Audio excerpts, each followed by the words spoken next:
આજે જૂનાગઢમાં મુસ્લિમ શેખ જમાતની જનરલ મિટિંગનું આયોજન કરવામાં આવેલું, જેમાં મુસ્લિમ સમાજના તમામ સભ્યોને હાજર રાખવા માટેની અગાઉથી સૂચના આપવામાં આવેલી હતી અને એમાં લેડીઝ અને જેન્ટ્સ દરેક મુસ્લિમ સમાજના સભ્યો જે છે હાજર રહેલા હતા.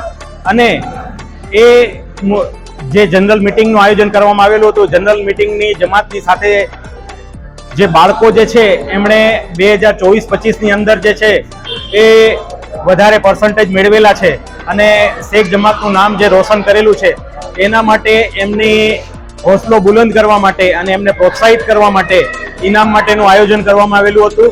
અને એમને કેશમાં, રોકડમાં સર્ટિફિકેટ અને શિલ્ડ અને બીજી આર્ટિકલ્સ જે છે ગિફ્ટમાં આપવામાં આવેલી હતી. એમાં શેખ જમાતના બીજા સહયોગીઓ છે એમનો પણ ફાળો હતો. શેખ જમાત જે છે એ વર્ષોથી આ પ્રોગ્રામ છે બાળકોના અવેરનેસ માટેનું, એજ્યુકેશનના, એ કરતા આવેલું છે અને વર્ષોથી આ ઇનામો આપવા માટેના પ્રોગ્રામ કરતા રહે છે. અને શેખ જમાત વર્ષોથી જૂનાગઢમાં અમલમાં છે અને શેખ જમાત જેટલા જૂનાગઢ જિલ્લાના છે સભ્યો, જૂનાગઢ શહેરના, એ બધાને આવકારે છે.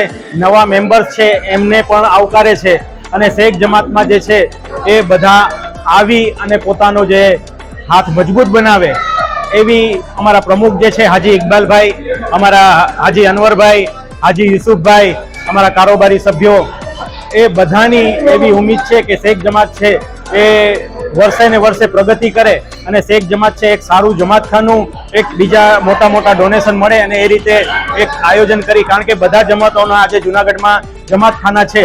માટે શેખ જમાતનું પણ એવું સપનું છે કે શેખ જમાતનું પણ કોઈ સારી એવી જગ્યા હોય અને જમાતખાનું બને.